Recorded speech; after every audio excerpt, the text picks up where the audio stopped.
Ich wiederhole mich ganz gerne. Ist ein bisschen nicht mehr so frisch.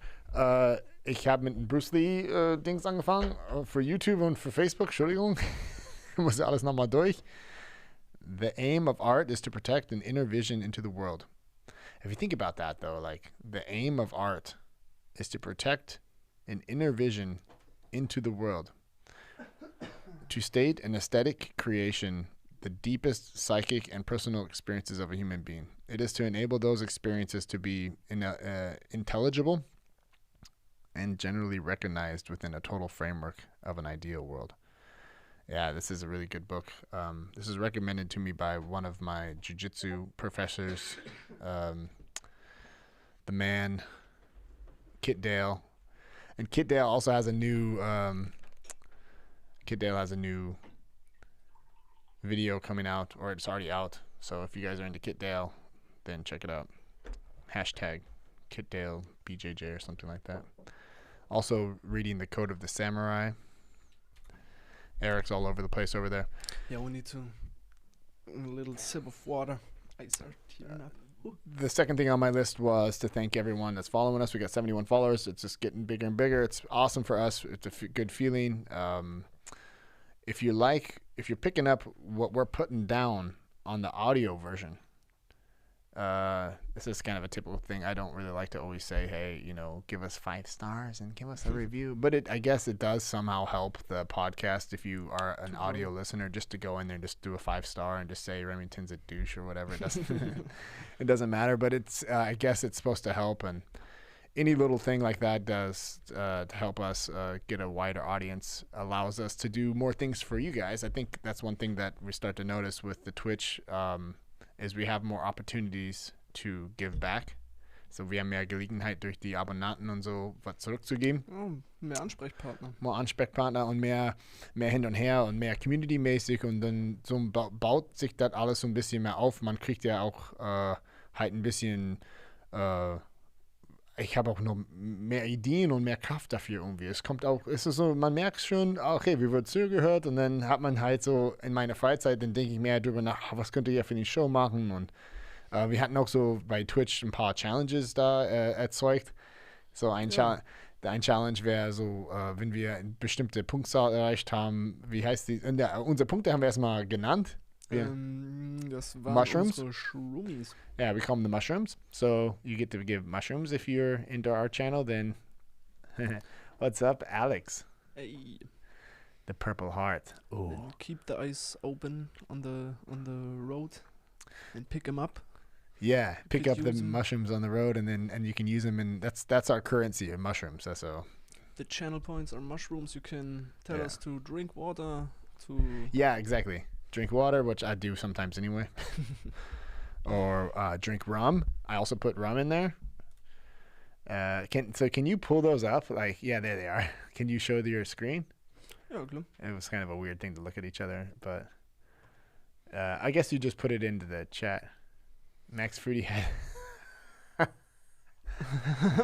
Do I have to drink it now? No, I guess that's what the channel points are for. Oh, Jesus Christ, bro.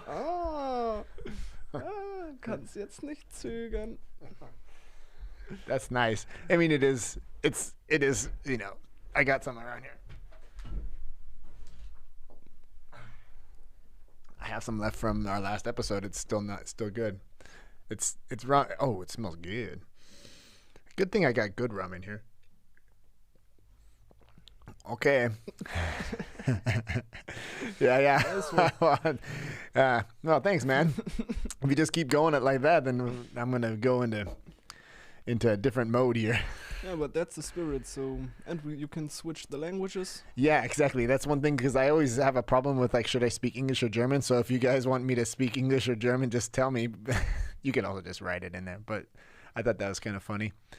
And drinking water might be every now and then a good thing to do. And the usual stuff like the normal stuff. No. Random Abo emote. And then the other thing was, like, I put like Deutsch. Okay, jetzt Let's switch it in German. Alles Jetzt klar. wird Deutsch geredet. Siehst du, das ist was ich so ich bin so froh, dass wir diese Stufe erreicht haben, weil genau diese Input, ja, wo man sagt, okay, Mensch, wechsel auf Deutsch oder wenn ich jetzt so eine Phase habe, wo ich auch dann wieder schlecht Deutsch rede, dann kannst du ja sagen, ey Mensch, sag mal lieber auf Englisch und lass Eric dich korrigieren. Lass ihn sich nicht so quälen. Ja, nee. Ja, also, und weil wir das mit dem Restream nicht hingekriegt haben, ich sag mal, am Mittwoch wird jetzt dieses schönes MacBook Air Verlust. Verlust. 10 Uhr, Mittwoch. Livestream. Ich mache das mit so einem random so einem Zahlgenerator aus dem, und dann gehe ich ja. Ich habe dir gesagt, du sollst die Punkte für das Rum-Ding unbedingt höher machen. Ja. Ja, ich muss halt ein bisschen höher machen, sonst sitze ich hier und liege mich flach. Jetzt ist es nämlich der Arne. Naja, Arne hat auch derselbe. Arne, das ist schön, dass du das getestet hast so schnell, aber sonst sitze ich hier, jetzt lande ich ja unter dem Tisch hier.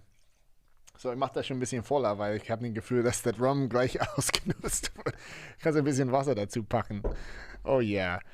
Ja, also für die Leute, die nur zuhören, unser Chat geht los und die schenken mir gleich ein bisschen Rum. Eric, du musst auch irgendwann mitmachen, oder? Das wird die 52. Aber ich möchte die auch genießen, Leute, ne? Also bin ich. Oh, der ist aber gut. Der war auch richtig gut, ne, Anna? Der hat auch. Das ist unser Arne, oder? Glaube ich. Ich weiß nicht, was er für einen Benutzername hat. Wenn ich das richtig in Erinnerung habe. Ja. Ich kann auch auf unserem Discord gucken. Nee, der heißt anders da. Stimmt, da heißt er anders. Nee, aber vielen Dank und das, wie gesagt, das ist cool, dass wir so ein bisschen Spaß daran haben können und ja, die anderen Dinge, wir müssen mal gucken, wie wir anderen Ziele setzen oder wenn wir sagen, hey, wollen wir jetzt über MMA reden oder wollen wir über Philosophie oder so teammäßig halt ein bisschen Ziele setzen können und daraus kriegen wir mit, was ihr eigentlich, welche Topics, ja, was ihr wollt. Was wollt ihr denn? Was wisst ihr denn? So, was habe ich vor heute? Ich habe ein paar Links hier. Wollen wir erstmal anfangen mit, was wir bis jetzt was wir vorhatten, hier mit dieser Hochzeitsvideo hier? Da habe ich überlegt gehabt, ob wir uns im Stream darüber unterhalten Nee, das war... Da habe ich wirklich schon kramen müssen bei mir wieder. Alles gut, ne? Pass auf, ich mach mal hier. Sehr schön. In den Dings drinne und ich mache auch in unser Chat drinne. Wo bin ich jetzt hier? Da bin ich. 100 mushrooms.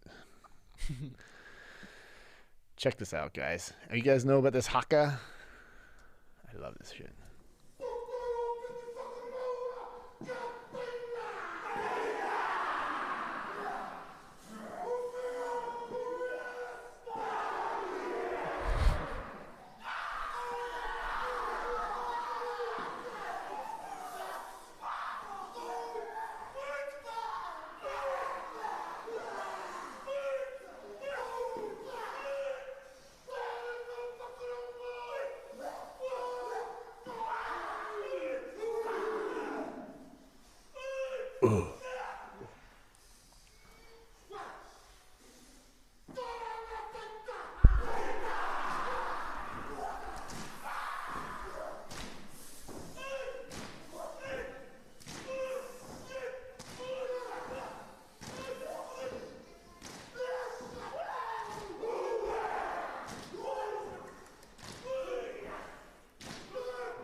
She's crying already. Yeah. It's like crazy how it brings so much emotions. So.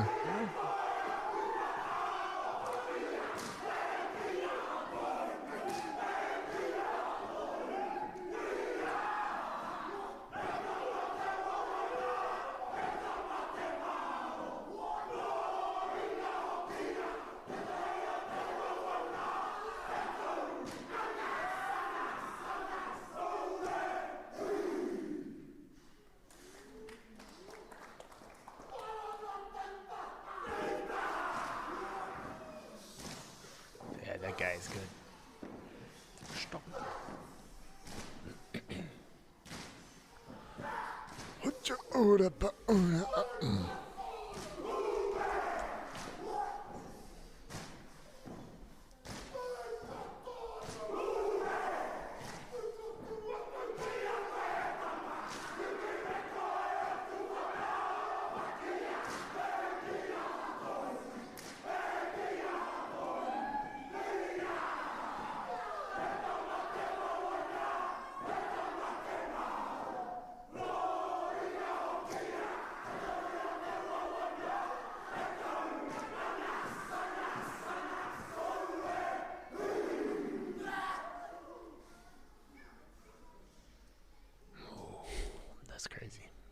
Stille. I never realized that ich habe nie gedacht, dass das hier für so eine Hochzeit sowas gemacht wird. Ich habe den immer hier mit dem Rugby gesehen. So zum Abhypen vorher. Ja, ich habe ein bisschen zwischenzeitlich gegoogelt, was dieser Capo Opango Kaya Vakavenia, yeah. And I think they call themselves the Blacks because they always die haben schwarz an. Irgendwie so nennen sie die Neuseeland-Mannschaft. Ja, denke ich mal. Also vor einem Tri-Nations-Spiel gegen Südafrika am 28. August 2005 im Karlsbruck-Stadion von Dunedin führten die All Blacks überraschenderweise eine komplett neue Hacke auf. Kappa Opango. Also die All Blacks nennen sie sich, ne? So nennt sich die Mannschaft. Die haben verschiedene hier. Also diese Kamate-Hacke wurde 1810 von Oh man. Warum muss ich immer so eine Sachen vorlesen? Ey, die haben mir total Tongue-Twister sind, ne? Raupa Para kombiniert dem Häuptling des Stammes, keine Ahnung, der Legende nach würde T-Roparana ich wollte nur sehen, was sagen sie denn überhaupt? Darum geht's jetzt. Also Ringa Pakai ist so, schlagt die Hände auf die Schenkel, drückt die Brust nach vorne, beugt die Knie und die Hüften, stammt mit die Füßen so fest ihr könnt. Das ist tot. Oder ich werde sterben. Sagen die quasi, was sie machen. Ja, und das ist lieben. Ich werde lieben. Das ist tot. Das ist lieben. Das ist der haarige Mann, der die Sonne brachte und die scheinen lässt. Und sie scheinen lässt. Ein Schritt nach vorne und noch einer. Ein Schritt nach vorne und noch einer. Die Sonne scheint. Also tot, lieben. Boah. Und vor allem so mit dem Ausdruck, da muss man immer sagen, ne? Wie sie da ausdrucken, ist schon geil. Ja, da fließt auf jeden Fall viel Energy mit rein. And we are told to speak English now. Again. Oh, I'm speaking English. Thank you. Eric, you gotta tell me now. Yeah, for the video I a little bit lost the ice on the chat, but I'm back again. You guys are just gonna fuck with me now. I get the feeling it's like, speak English. Like I'm like the little bitch like now. He's like, drink some rum, drink English. What? That's okay. Freestyle for the next 5 minutes. Oh no, oh no. Maybe a good one. No. So here's another video. That's so funny though that I can do that now. Speak English. I speak English now, no problem. English is especially when it gets to with the rum, like the English will be easier. These guys. So the All Blacks. Yeah, they're All Blacks. Yeah. See, and I was like reading that, I'm like, oh shit, that sounds kind of racist. Racist. This dude, I have the most terrified by this one. Yeah, that guy is not playing around, huh? Plus, rugby is one of those sports, dude. Who's the winner there? These guys are hardcore. Like, they have no pads on. Like that guy.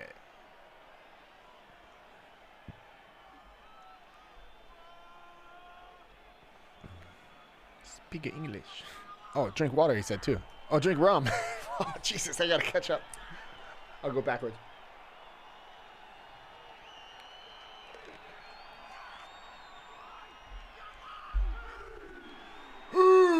These dudes all screaming and the other ones holding hands.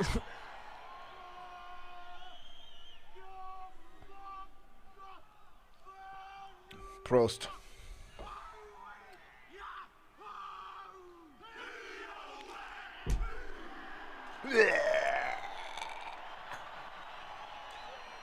That's got to be good just to get the stress, out.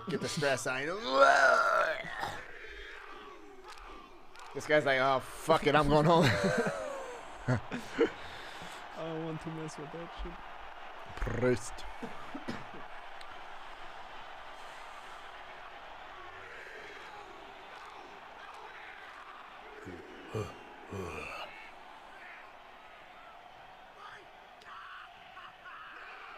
Ha ha ha.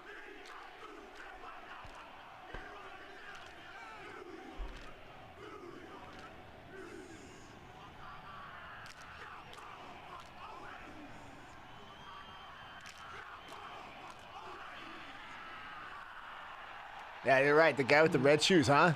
Der hat's auch durchgezogen. Yeah, he's sitting there. He didn't need to. He knew what was going on. Straight to the end. Rugby's one of those sports. I've never played it. I just know it's one of those tricky ones. It's a hard one. Head to head. Yeah. No helmet.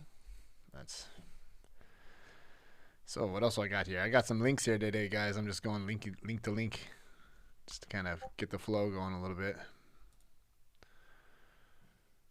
I'll send it to you on.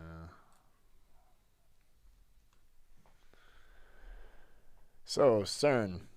I wanted to read this, and I didn't get a chance to read it, so let's read it now. CERN discovery sheds light on the great mystery of why the universe has less antimatter than matter.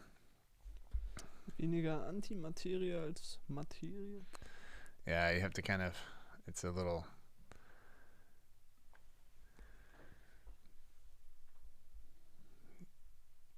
It's one of the greatest puzzles in physics. All the particles that make up the matter around us, such electrons and protons, have antimatter versions, which are nearly identical.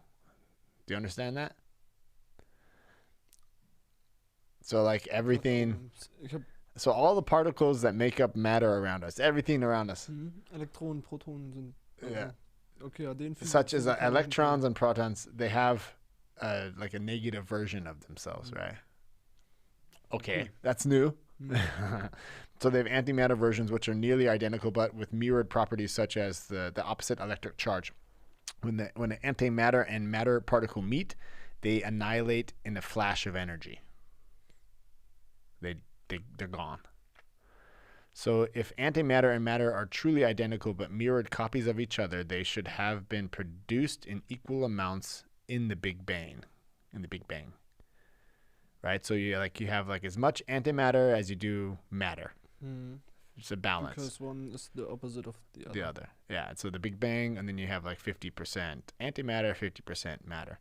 And the problem is that would have made it all annihilate, right? So then they would meet so it's like the explosion would. So that's like the logic behind it. It was like it can't be 50-50 because then they would meet again and it would all go away again. That's what it's saying, right? So the problem is that would have made it all annihilate. But today there are nearly no antimatter left in the universe. It appears only in some radioactive decays and in a small fraction of cosmic rays. So what happened to it all? Using the LHCb experiment at CERN, which is this, do you know what this is? This CERN is the hardened carbon. This collider. That is stuff I just heard once in the Big Bang Theory, but never really. Here, there's a picture of it here. Check it out. I'll send you the picture of it. You got to just look at this thing. That's way above my... No, it's not. It seems like it is, but... No, I mean the stuff I usually look at. I mean, CERN, you heard here and there about it, but... Yeah. That looks like a fucking... Kann mir da nicht mal was runter... Ach! Yeah, so this is the European Council of Nuclear Research. Is derived from the acronym Conseil Européen pour la Recherche Nucléaire, or European Council of Nuclear, a provisional body founded in 1952 with the mandate of establishing a world-class fundamental physics research organization. You want to see the size of this thing? This collider that they created? The collider? Isn't that what's the thing I'm looking at right here? Just Google. No, just Google. No, that's the tube. So that's the diameter of this tube, right? Oh. And this tube is it's a big circle. It's a big so and it shoots particles at each other at the speed of light, and then they're able to analyze what happens to the particles when they hit each other. And out of that, they can try and figure out all these mysteries of physics. They figured out that there truly does exist this thing called the Higgs Boson particle, which was just theorized by this this physicist, Higgs Boson. That's the name. The particle was named after him. I don't think he's even alive anymore, but they were able to prove his theory with this machine. It's the Large Hadron Collider. Just type in CERN size. So CERN size. So there you go, 16.6 miles. Just do a picture. Like, click on that picture, and then get the picture nice and big for us. That's huge, dude. I directly went to the site. Yeah, it's okay. Yeah, I think you can do the site. So the one that we have now, the one is 27 kilometers. That's so like the one that they're going to create. So there's Geneva. So this is all in Switzerland, right? And the one that they have now is the LHC, the 27 kilometer one, and that's the one that's the picture that you see from the other one. Okay. That's the ring, and in that ring is that design that you see there. Mm-hmm. The one that they want to make in the future is going to be the 100-kilometer one. So they basically have to build a huge tunnel, right? Mm-hmm. And yeah, that's just crazy. So we kind of went down that little thing here. So using this experiment at CERN to study the difference between matter and antimatter, we have discovered a new way that the difference can appear. So the existence of antimatter was predicted by physicist Paul Dirac's equation describing the motion of electrons in 1928. So this is what's just so crazy. So all of these physicists and stuff and these theoretical mathematicians, they had all these theories in 1928, you know? But here we are in 2020, and we're able to that's how long it's taken us to try and prove these people's theories. You know, at first it was not clear if it was just a mathematical quirk or a description of a real particle. But in 1932, Carl Anderson discovered an antimatter partner to the electron, the positron. That's a new superhero. Positron, dude. Who's this man? Positron. I'm the antimatter hero. While studying cosmic rays that rain down on Earth from space. Oh, shit. Over the next few decades, physicists found that all matter particles have antimatter partners. Wir haben einen kleinen Twist jetzt. Uh-oh. Was ist zu tun? Rede Deutsch. So, dann muss ich das halt übersetzen. Dann muss ich ja also, scientists believe that, Wissenschaftler glauben das. Ja, ist ja schlecht zu übersetzen. Das hatte ich ja vorher lesen müssen und dann euch eine kurze Beschreibung rüber machen können. Und eine kurze Zusammenfassung. Aber letztendlich, wenn ich das zu Ende lese, ganz schnell, in addition to being a master on the study matter, this can be translated into measurements of several particles. Comparing in this that we know the general antimatter. Ja, letztendlich, das ist so sehr, sehr, sehr fein. Ne? Also so detailliert, dieser Artikel, das ist jetzt so jemand, der halt wirklich jeden Tag auf dieses CERN-Projekt guckt und dann kommt so eine neue Update und das hört sich erstmal groß an. Mhm. Und ich hatte ihn nur schnell aufgenommen. Guck mal, die haben schon so eine Mathe hier mit bei und die wollen ja eigentlich damit sagen, es ist neue Physik. Ne? Haben wir neue Physik als Basis. Der Grund, warum das mir interessiert, jetzt muss ich noch mehr Rum trinken wahrscheinlich. der Grund, warum es mich interessiert, eins, wenn sie da in schwarzen Loch unabsichtlich Hock feiern. Was passiert, wenn das, als ich mir das Bild dann kannst du Bye-Bye sagen. Das ist doch hier eine City, oder nicht? Ja, das ist Geneva. Und dann wenn hier da ist, guck mal, der ist Switzerland, der Schweiz und glaube ich, da musst du irgendwo in der Nähe, ich weiß nicht, ob Österreich da ist und Frankreich, alles so, ne? Achso, hier ist auch nochmal eine von oben, ja. Da ist Frankreich. Hier hast du Schweiz, Frankreich. Und also wirklich die halbe Schweiz abgedeckt, so, ne? Ja. Mit dem halben Kreis. Mit dem halben Kreis. Ja, und wenn sie halt Dinge feuern durch die Gegend über Lichtgeschwindigkeit und die aufeinander knallen lassen. Und das ist halt so ein Test. Und dann entsteht da unabsichtlich ein schwarzes Loch. Und dann werden wir einfach mal reingesaugt. Dann ist es egal, wie viele Followers du auf Twitch hast, ne? Dann bist du halt, dann sagen wir, was du so weg.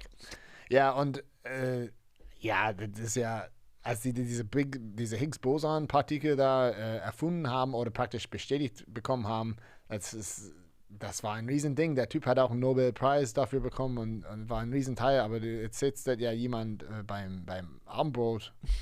Was bedeutet das? Das ist ein Higgs Boson. Ja. Also wusste ich hier vorher auch nicht, aber guter Mann anscheinend. Ja, naja, wir machen auf Deutsch. ich fühle mich ein bisschen wie ein Puppet heute. Aber ist okay. Oh, Episode 51 Puppet Show. Genau, das ist gut. Hier, ich schicke dir das. I've advanced to level 5. Ich bin auf Level 5 schon hier.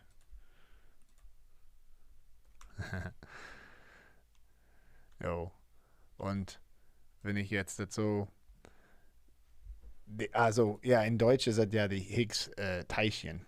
Das ist eine nach dem britischen Physiker Peter Higgs benanntes Elementarteilchen aus dem Standardmodell der Elementarteilchenphysik. Elementarteilchenphysik. Es ist elektrisch neutral, hat Spin 0 und zerfällt nach sehr kurzer Zeit.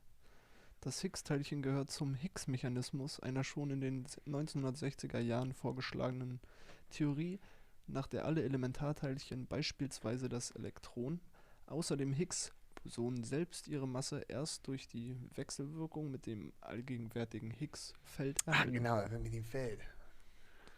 Das Higgs-Feld. Das wäre jetzt von Wikipedia sehr nice gewesen, wenn so eine kleine... Naja, du musst dir so vorstellen, was ist Gravität, ja? Und wenn du jetzt so, ich bin weit weg von, aber wie ich das verstanden habe, so, wenn ich das erklären kann, dann kann ja jeder das verstehen, sag mal so. Wenn ich das falsch im Kopf habe, bitte korrigieren. Aber wenn du jetzt so einen Planet hast und dieser Planet, der hat so ein Gewicht und der sitzt auf so ein Netz und das hatten ja damals auch unser Einstein bestätigen können mit Licht. Weil Licht ist gebogen. Wenn das jetzt so ein Planet vorbeifliegt, muss das Licht auch dieser Planet vorbei, bis er zu uns ankommt. Und das hat er auch messen können. Oder mathematisch da hat er versucht, theoretisch halt darzustellen.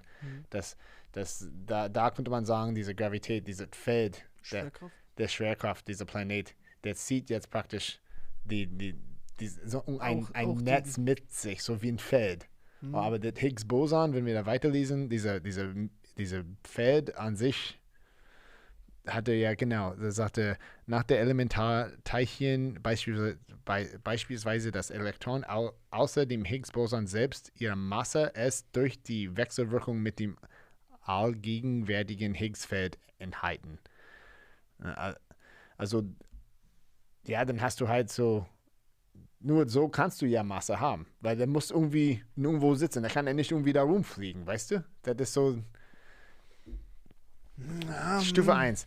So, lies mal weiter, wir kriegen das raus.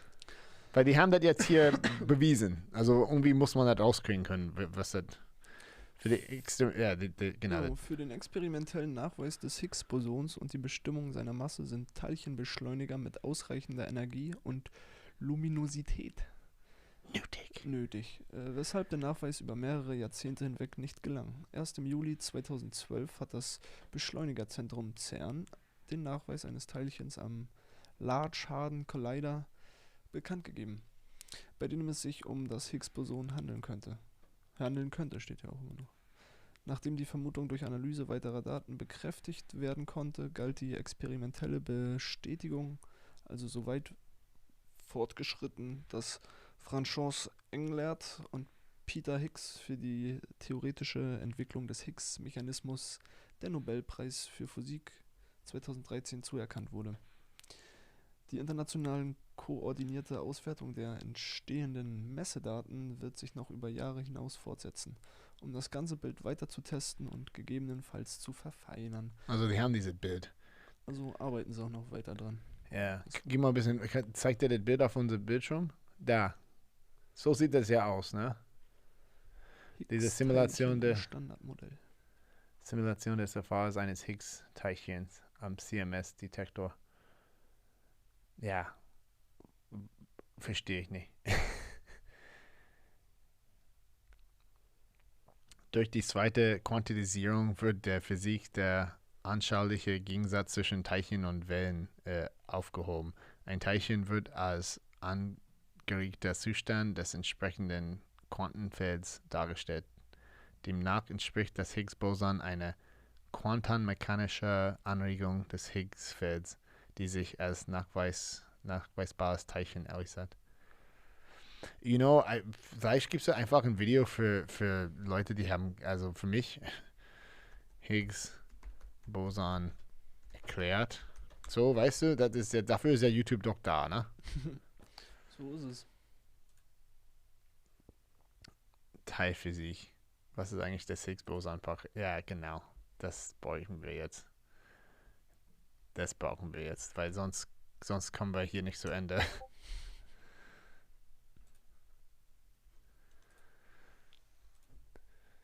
Please. This guy, Dr. Don Lincoln. Oh, is it English? Shit. Ich habe extra Deutsch gesucht. Zuck.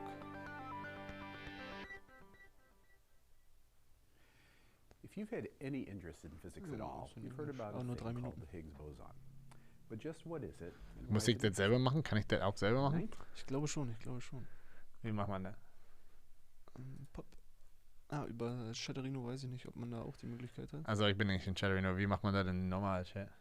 Dann gehst du hier auf deine Mushrooms. Ja. Und dann suchst du dir was aus. Ja. Dann ist es einfach Linksklick. Dann musst du noch einmal bestätigen. Okay. Sorry. Okay. The video counts, right?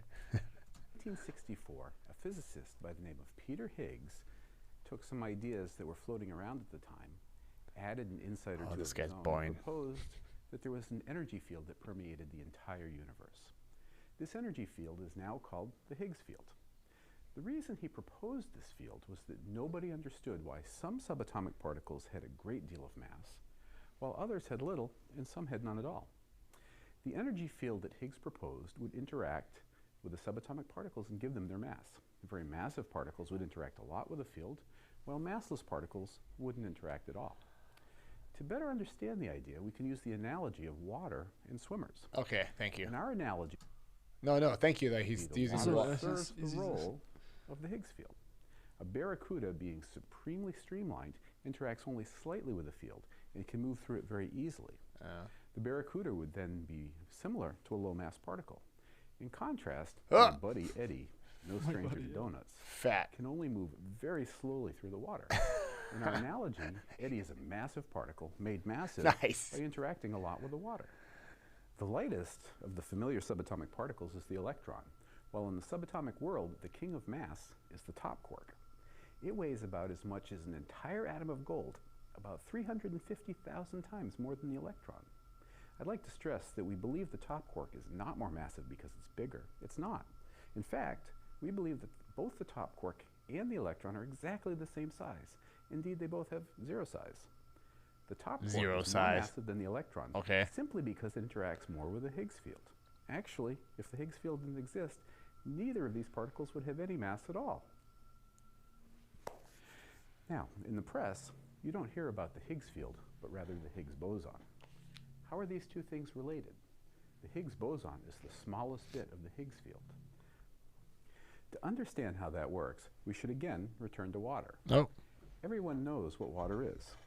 If you're immersed in it, you know that water is everywhere. It's a continuous medium. I have to drink water. And there are no holes in it. We also know that water is made of molecules, specifically H2O. If you hold these two ideas in your head with the realization that water consists of countless individual molecules, you can now begin to appreciate the Higgs boson. The Higgs field that gives subatomic particles their mass is made of countless individual Higgs bosons, just like water is made of individual molecules. I am lost. You should keep in mind. I see your face too. Keep going to the end. We'll make it. What I'm describing is simply the most popular idea as to why subatomic particles have the masses that they do. As I speak, my colleagues and I are studying data taken at huge particle accelerators to see if this idea is true. Stay tuned. Okay. Ich konnte folgen bis... Na, mit dem Fisch war okay. Das hat man so verstanden, dass so eine dünne Fisch. Weniger davon, are we in English? Yeah, he gets less. Ja. interfered drag by the Higgs field than a fat person. Yeah. Exactly. Yeah.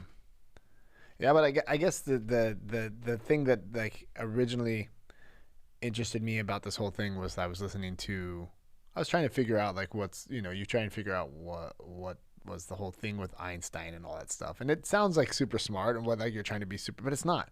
It's not like that, It's more just like for me trying to figure out like just understand things. Yeah, just like trying to understand what is this whole quantum mechanic thing, And quantum mechanics for me, it's very weird. I don't understand it. Like for me, it would be like touching subjects. You're a little bit of jumping straight into the cold water. Yeah, it's so it's so ein bisschen hier. Also man muss das halt wirklich hier, pass auf. Man muss ein bisschen no. Geh mal hier. Hier, ich schicke dir das so. Man muss vom Basis vielleicht machen, weißt du? So erstmal sagen, was ist das überhaupt, ne? Weil worüber. Das darf auch nicht langweilig sein. Der musste das sieht ein bisschen freaky aus, ne? Das bringt schon was. Let's go, yo. Und bleibt auf Deutsch, yo.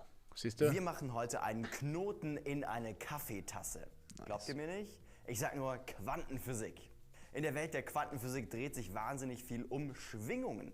Deshalb klären wir in diesem Video mal, was Schwingungen so alles Tolles bewirken können. Erinnert ihr euch zum Beispiel noch an das Video, in dem ich ein Glas zum Platzen gebracht habe, einfach durch Schallwellen? Wer es verpasst hat, den Link habe ich natürlich in die Infobox gepackt. So der Trick Test war, dass man auf dem Lautsprecher genau den Ton treffen muss, den das Glas von sich gibt, wenn man es anstößt. Das ist die sogenannte Eigenfrequenz des Glases. Man nennt sie auch Resonanzfrequenz. Und die entspricht genau dem Ton, auf den das Glas anspringt, der das Glas am meisten zum Mitschwingen anregt. Eine Frage, die man sich stellen kann, ist, wovon hängt eigentlich die Frequenz von so einem Glas ab? Also dieser Lieblingston. Wenn ich hier jetzt zum Beispiel Wasser reinkippe, dann verändert sich die Frequenz schon. Nach diesem Prinzip arbeiten ja auch diese Glasmusiker. Ja? Die bauen sich ganz viele verschiedene Gläser mit verschiedenen Füllständen auf und damit machen sie dann Musik. Aber nochmal die Frage, warum genau wird der Ton tiefer, wenn ich mehr Wasser in das Glas kippe? Also eine Sache ist ja mal klar, je mehr Wasser drin ist, desto mehr Masse schwingt auch mit. Ich klopfe am einen Ende an das Glas, das setzt die Wasserteilchen in Bewegung und je voller das sind die beiden Teilchen ist, wieder. desto mehr Wasserteilchen müssen das ist diese Schwingung auch mitmachen. Das Ding ist, mäßig besteht ja, glaube ich, alles besteht ja aus Teilchen. Okay. So Teilchen hast du überall. Okay. dieses Wasser ist träge. Das will sich von sich aus so eigentlich gar nicht bewegen und mitschwingen. Deshalb geht so eine Schwingung mit mehr Wasser langsamer. Und langsamere Schwingung bedeutet niedrigere Frequenz, also tieferer Ton. Und jetzt kommt ein kleiner Trick, mit dem ihr mal eure Freunde zum Staunen bringen könnt.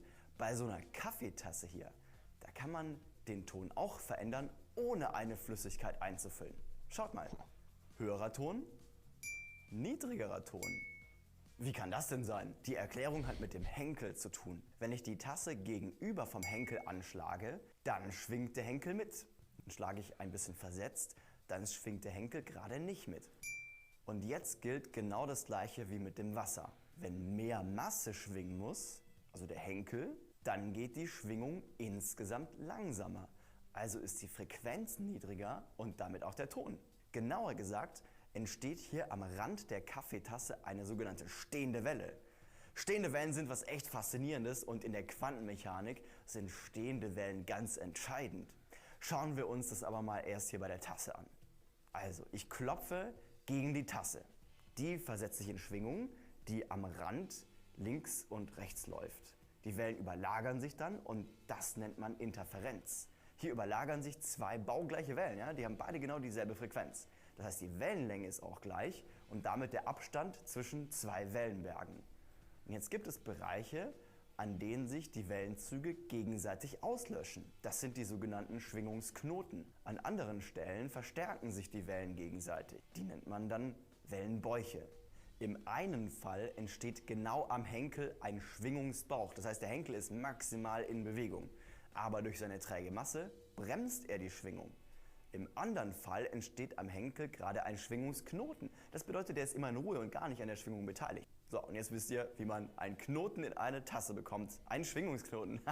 Tada, okay, gut, also der Gag ist nur so semi-mitreißend. Aber uns geht es um was viel Weltbewegenderes, nämlich um Quantenphysik. Und wie hat uns dieses Experiment mit der Tasse jetzt dem ein Stück näher gebracht?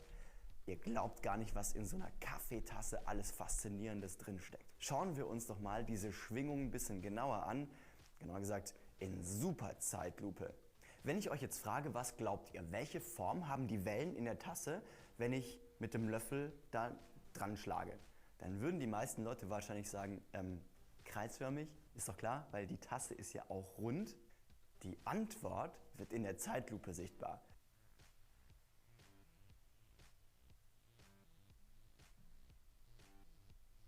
Viereckig. Die Wellen sind nicht kreisförmig wie die Tasse, sondern viereckig. What? Wie kann das denn sein? Ja, das hat auch mit dieser stehenden Welle zu tun, die wir gerade identifiziert haben.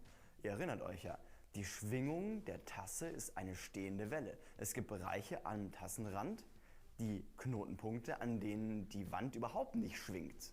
Dort überträgt sich dann auch keine Welle auf den Kaffee, ist ja klar. Deshalb ist die Welle an der Kaffeeoberfläche auch nicht kreisförmig. Dank Kaffee können wir jetzt also diese stehenden Wellen in der Tasse sichtbar machen. Okay, nächste Frage. Warum entstehen denn ausgerechnet 4 so Knotenpunkte und in der Folge eine viereckige Welle auf dem Kaffee? Es könnten sich doch auch 5 Knoten bilden oder 6 oder 20. Was glaubt ihr? Geht das auch oder ist 4 die magische Zahl? Also eine Sache, die ich mal verändern könnte, ist zum Beispiel der Ort, an dem ich mit dem Löffel gegen die Tasse kloppe. Ja, wenn ich mal einen anderen Winkel gegenüber dem Henkel ausprobiere, dann bildet sich tatsächlich eine Schwingung mit 6 Knoten. Schaut mal. Ah. Wegen den Henkel wieder, ne? Und warum das jetzt? Bestimmt, weil es kommt darauf an, wo ich an die Tasse schlage und wo ich eine stehende Welle in Gang setze. Eine Bedingung muss immer erfüllt sein, nämlich am Henkel brauchen wir entweder einen Schwingungsknoten oder einen Schwingungsbauch. Sonst eiert der Henkel nämlich irgendwo dazwischen rum und die Schwingung ebbt sofort ab. Damit habe ich jetzt also die Rahmenbedingungen. Was hat er mit Quantenphysik zu tun immer noch? Kommt da irgendwann dahin, ne? Nee, ist okay. Wenn wir was verpassen, dann verstehen wir nicht. An die Kaffeetasse klöppel.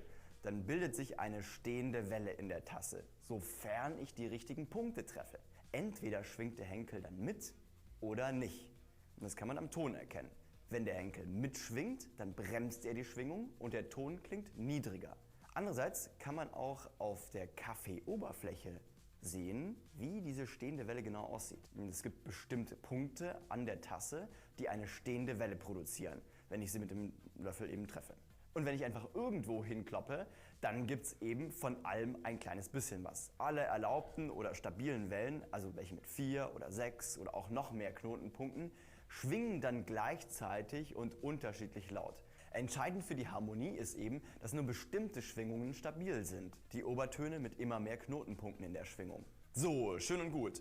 Jetzt habe ich gesagt, dass das alles die Grundlage für Quantenphysik ist. Aber Quanten sind ja jetzt keine Kaffeetassen mit Henkeln und auch keine Kaffeetassen ohne Henkel. Okay, also die Tasse, die war ja nun mal ein Modell. Wir können das jetzt noch weiter vereinfachen und zwar mit diesem Teil hier. Das ist ein Drahtring, der unten mit einem Lautsprecher verbunden ist. Scheißegal, wir wechseln das Thema heute. Ich merke schon, der keine will ja dazu. Und hier sehen wir, es bildet sich Oder? eine stehende Welle auf dem Ring.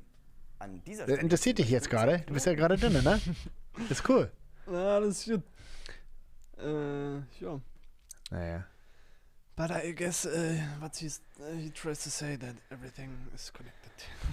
Ja. Ja, so viel mit Quantenphysik, ich weiß jetzt nicht, vielleicht haben wir den Punkt verpasst, wo er den Bezug rüber nimmt. Ja. Ja, ich sehe meine Brille wieder an.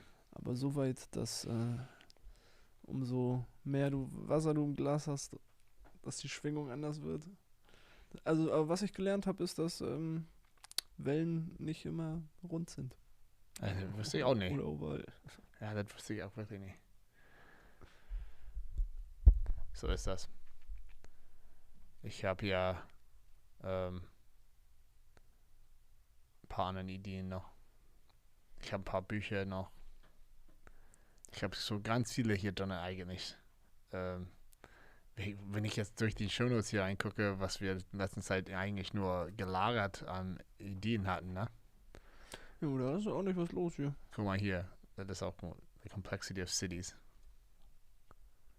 Wir wechseln ja wieder. Wir sind wieder am Start. Wir machen wieder Programm hier, nicht nur YouTube zugucken. Entschuldigung.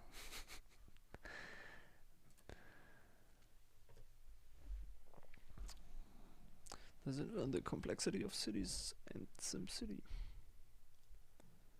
Ever since I was young, I've been playing SimCity. Have you ever played SimCity? Yeah, I guess I played SimCity, the last one that came out, or that one before, like, or just at a friend's house. I remember playing it too. Yeah.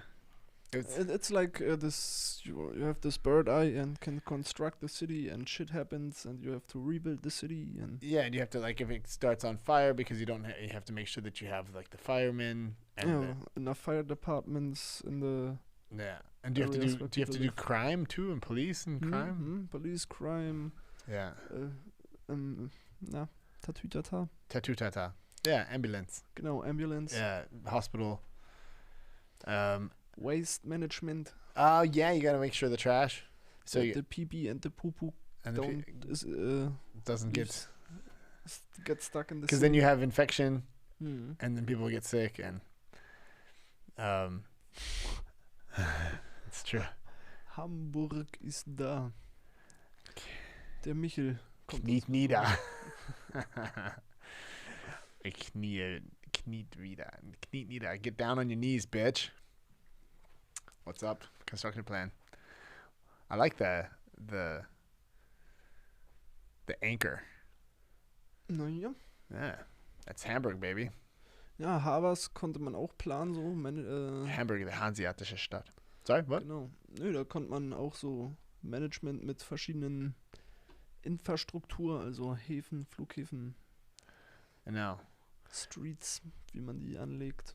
Ja, und so diese Artikel geht da darum, ever since I was young, I've been playing SimCity. I first started playing the original version in the early 90s and then graduated to SimCity 2000 and then jumped ahead much later to SimCity 4. But found it too complex for my taste, though it did seem very pretty, so I gave it up. With the recent news that SimCity franchise has not been left for dead, my nostalgia for these games has been rekindled. Blah, blah, blah. Here, go to the video a little bit lower. So they kind of did this mathematical thing there. I thought it was interesting. Oh, it's just embedded on the side. So you have to go to YouTube. Just click on YouTube. Yeah, there you go. Yeah, so the final city is, stop real quick, pause it. 6 million residents, 2.5 million commerce, 644,000 industry, 9.1 million total population. Magnasanti. Yeah, that's the name of his city or whatever. Yeah, let's see what it does. Magnasanti, 6 million absolute maximum.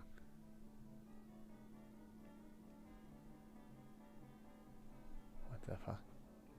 Uh-oh. Jump scare.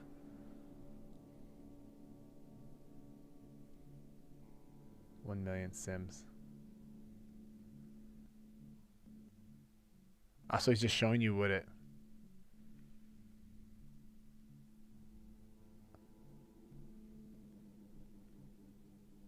No cheat. Cheating. Danke für den Disclaimer. The use of cheat codes, including all buildings, cheat, hexing, hacking, and game modifying money trainers, blah blah blah. So he didn't cheat. Good for him. The most advanced construction techniques were employed to achieve a near optimum population density configuration. That's why he had that, like, the...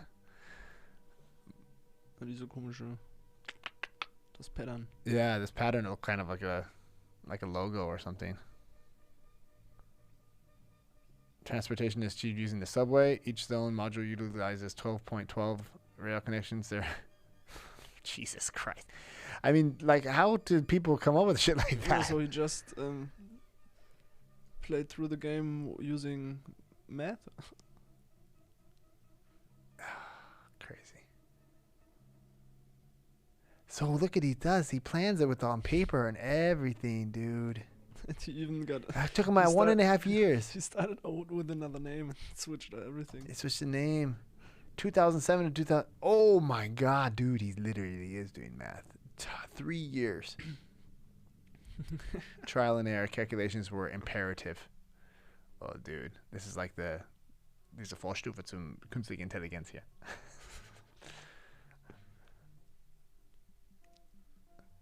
Dem Mann ist Sims wichtig. And then he's like making like a big drama out of it too. Come on. The Santi series. Armad Santi. So he's doing all like in Latin, like all these words. Armad Santi.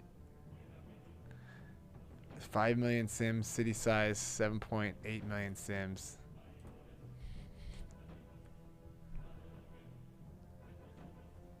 It's such a depressing picture to look at. You're like, what, like, big deal, dude. I want to see people moving around and like doing stuff. Like, can he zoom in and zoom out? So basically, he just would copy like he would do it like one corner and then copy it out, or what?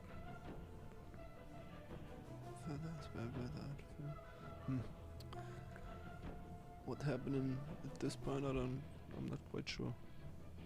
But the crime is low and the people are healthy. Yeah.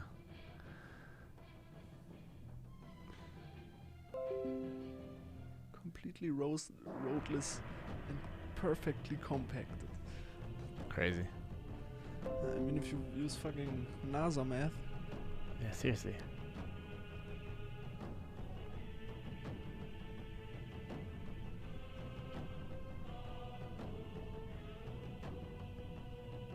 It's cray-cray. He probably really feels like the mayor of the Oh, city. now there you go. See, I wanted, like, when he's going into it like that. Yeah, he probably feels like God, right? Sitting in front of this for 3 years. He probably just dreams of, like... So that was the first version, yeah?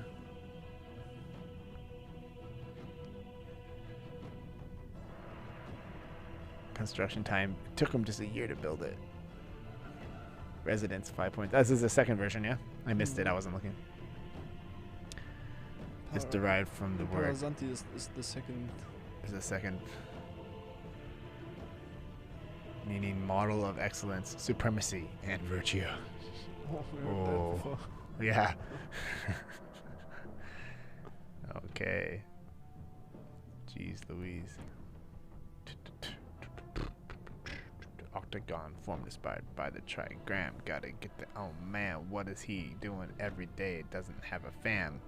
Sits around, finger in his butt. Get a new coffee cup. Man, yeah. So obviously there's other hobbies out there.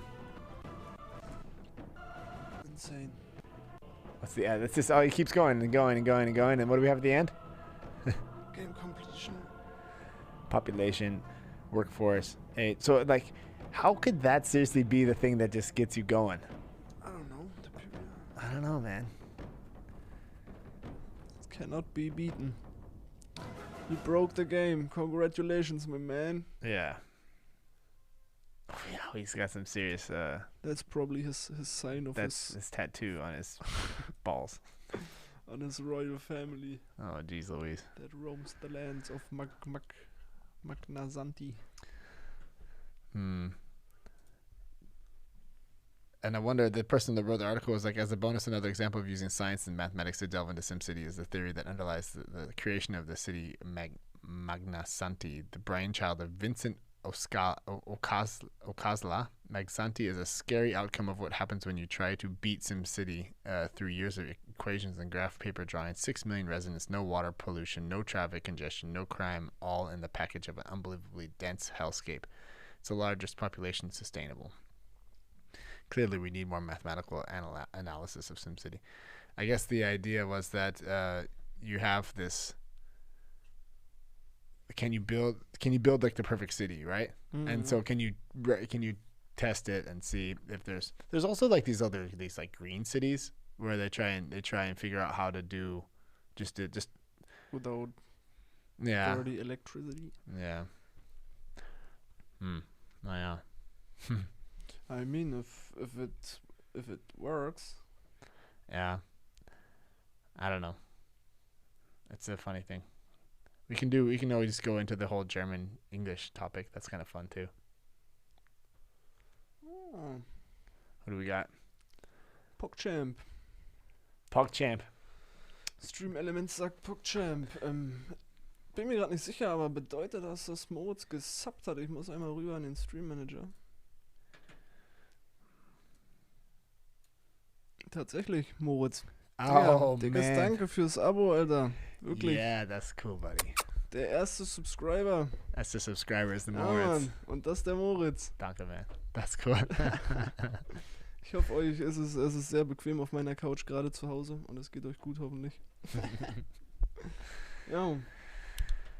Ja. Das ist cool. Das ist wirklich sehr nice. Ja. Den Alert muss ich dann noch ein bisschen ändern, dass man das ein bisschen deutlicher sieht. Wir brauchen so eine, ich hatte eine gesehen, wo das irgendwie Alex Jones irgendwie über die Straße gelaufen ist, so ein Bild oder so, wenn einer subscribe. Ja, so kleine GIFs, so 3-4 Sekunden GIFs, so die sollten fit gehen. Ja. Kann man da. Aber ich glaube, mit OBS muss man da hinkriegen irgendwie. Ja. Und das mit Moxie zusammen mit der eben Alert, mit dem Alert-Tool. Achso, mit Moxie kriegt man dann auch hin. Okay, dann muss man gar nicht mit OBS. Das könnte, wenn man OBS weglassen könnte, wäre eigentlich charmanter, sag ich mal, ne? Bis jetzt noch, ja, auf jeden Fall. Ja. Okay, let's go into the idioms. Idioms. I don't know if they're good or not, we'll see. Oh, kommt das hoch? Jetzt, da sind es. I only understand train station. Ich verstehe nur Bahnhof. Meaning I don't understand anything. It's all. And then another. What do you got? Und dann It's all Greek to me. Und dann ist es wieder so eine andere Übersetzung, so ein Sprichwort. To feel like a fish on the dry. Sich wie ein Fisch auf dem Trockenen fühlen. Nee. That's where the dog is buried. Press the thumbs is a funny one. So press the thumbs. Yeah, so in English we cross the fingers. Achso, das sind what are idioms? German idioms in English. It looks like I don't get right the twist. The definition. Ich verstehe nur Bahnhof, also wir gucken uns jetzt Sprichwörter an. Ja, that's like ist wie ein Sprichwort. Also sind das englische Sprichwörter oder? Beides. Ja. Achso, okay, das ist das englische Sprichwort mit dem deutschen. Ich bin fix und fertig. Mit dem deutschen Dings. But like in English, it always sounds so stupid. Like you can never translate it over. You know, you can't ever say like I'm done and I'm ready. It sounds the worst. But in German, you say ich bin fix und fertig, or you like. Okay, so these are German. I think that the German ones are the right ones, and they're trying to do it in English, what makes it sound silly. Like, du nimmst mich auf dem Arm. You're taking me on the arm. It doesn't make any sense. So we have to say that this stuff you better don't say that stuff around exactly. Someone that understands the language. But it happens like when you're sitting there, like it happens to me in the other way. Like when I try and do stuff in German. Yeah, no, I mean I have like English Sprichwort und die will ich ja in Deutsch sagen. Was hatten wir neulich gehabt? Und ich wollte das irgendwie in Deutsch sagen und dann ich sag hier two birds with one stone. Ja, so zwei Vögel mit einem Stein. Ja, in Deutsch wäre es dann 2 Fliegen mit einer Klappe, ja.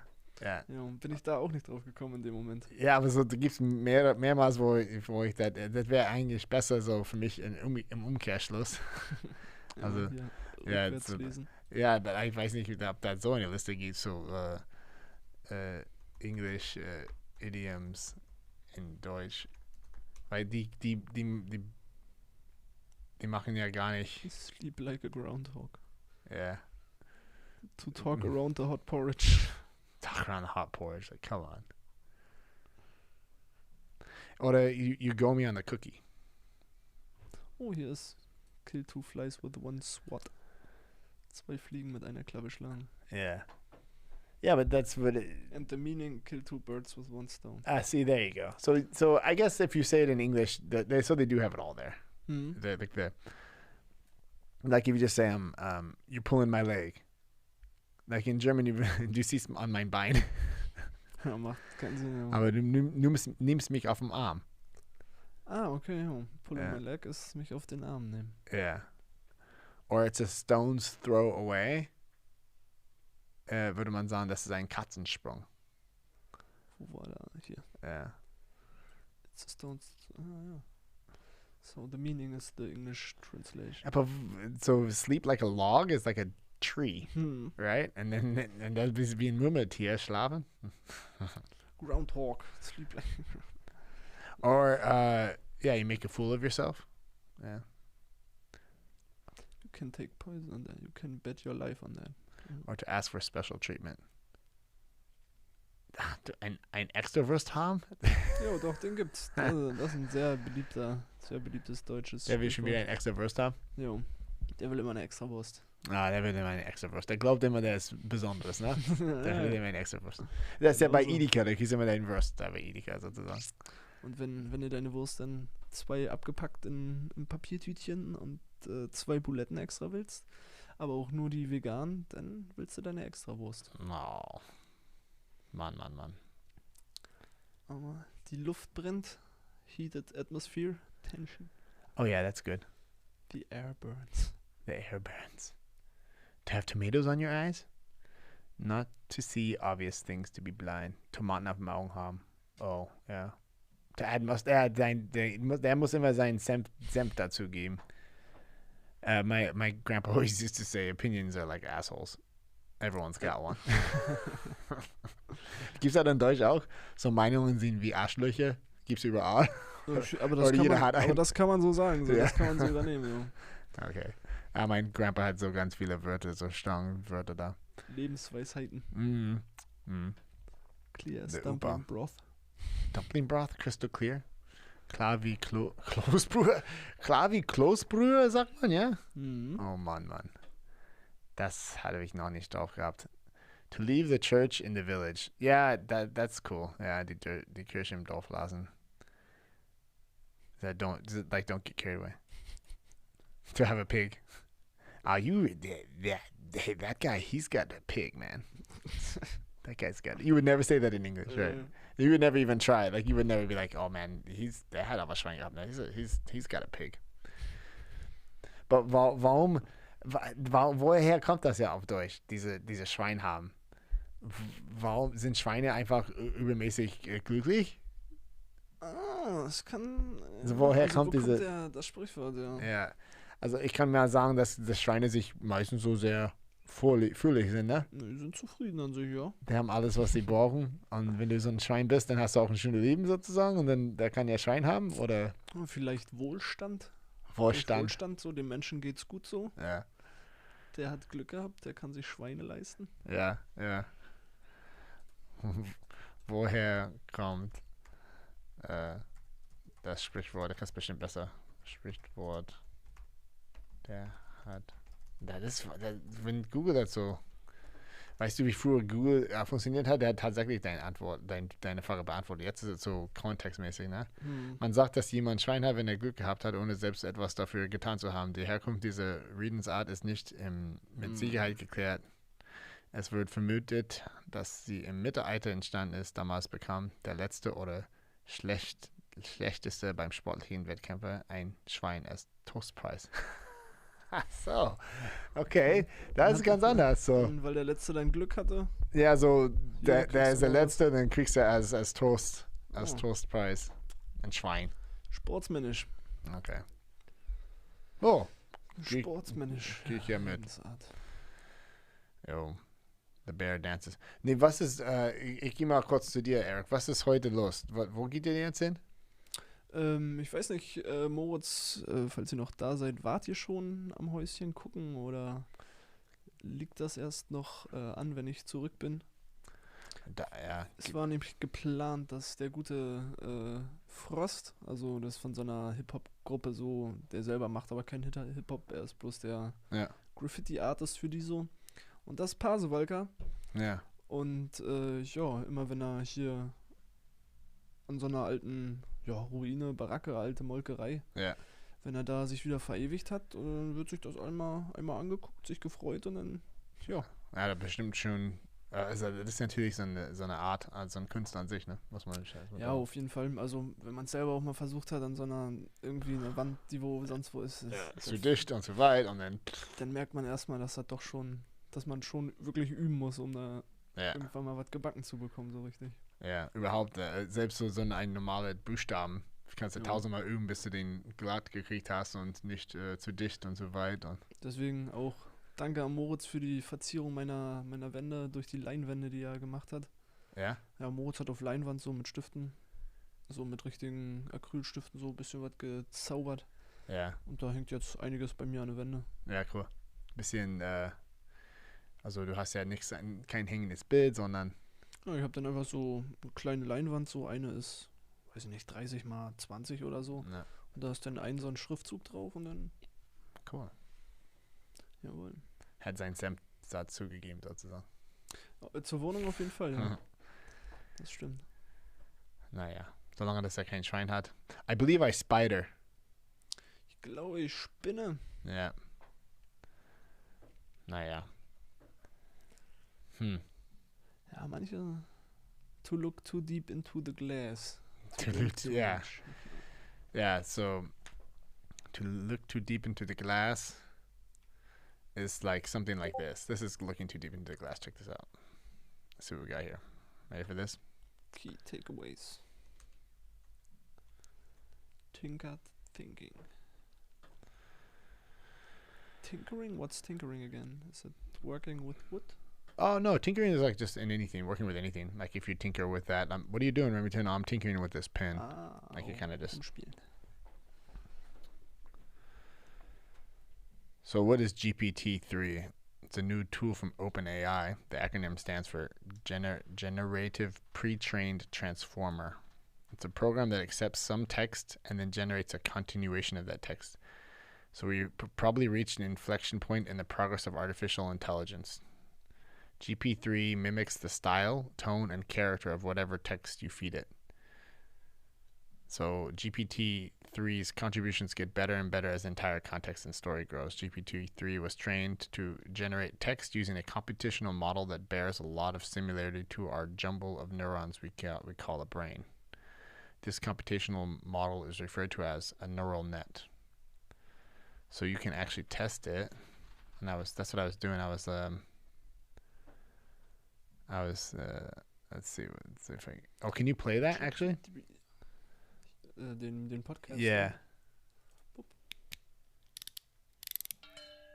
Oh. Cool. Intro. That's very, very AI mäßig, ne? This is the Tinkered Thinking Podcast. Oh. Episode 828. 828. What is GPT-3? I'm going to look it up at the same time. After playing around with the new tool from OpenAI named GPT-3, it's clear that we've probably reached an inflection point in the progress of artificial intelligence. To think of it in more commonplace terms, parents will often have the interesting experience of watching their children here, go to this link here. Competency in a skill seemingly overnight.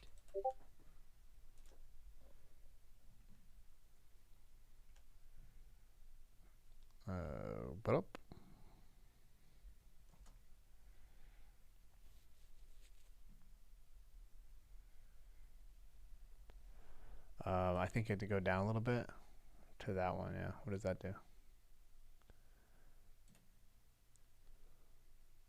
So when you put the words in there, so what it can do is it can fake you can fake humans, right? So Like you can start to type things and just give it a thing, and it'll be like just pick it up where it's going from. So like publicity traded technology companies. That's the topic for the OpenAI. Yeah, company ticker market cap. Oh, publicly traded technology companies topic, company ticker market cap. Year founded. Oh, really? Then how many he has to? That's crazy. And it just does it? And how Oh. fast? Whoa. OpenAI tabulate. That's cray-cray. I think you have to sign up for it, though. There's so many different weird like things to use for that. So, what's he doing? 2004. Okay. So he took those out.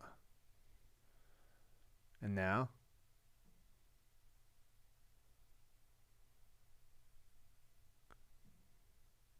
Oh, it knows that it already has those two in there. No, LinkedIn is new on Yahoo. Okay. Oh, it knew that it to do with the years. Oh, Jesus. Yeah. I'm kind of freaked out about this whole AI thing. That's big. Das greift halt direkt so rein ins Internet und macht And see that all. Yeah. Das ist wirklich toll. Das hat halt auch so themenspezifisch funktioniert so. Oh, holy cow. Sorry. Where's my guy here? Yeah.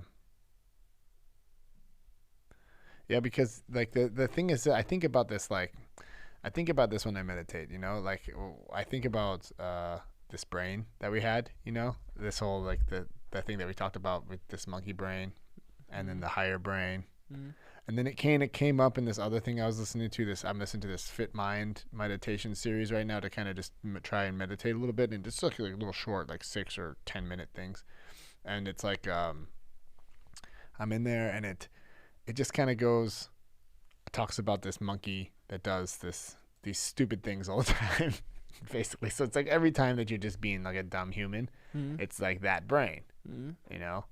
Every time that you yell at somebody, or you know, when you're just not thinking, it's just that's the brain that's taking over. Oh, the lower mind, or what it was called in there. He called it that lower mind and the higher mind, yeah. And I think, and the other guy calls it the monkey brain. And I like monkey brain. I like it too, because you always see like monkeys have always like they're really aggressive, and they just freak out. And so in every direction, so emotional.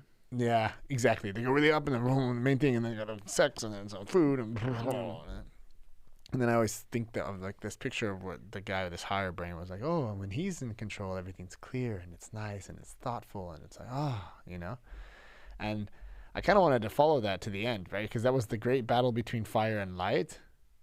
And then you had this game of giants, and then we kind of lost it, because the game of giants was like the cells in your body turn into like the cells. Then they're all part of like, they're like the ants and the thing, and then it turns into the body. And then you had, that's kind of where I lost it. Like, I think it was here, the Giants HTML. Was wir bei den Giants waren, sagt mir was.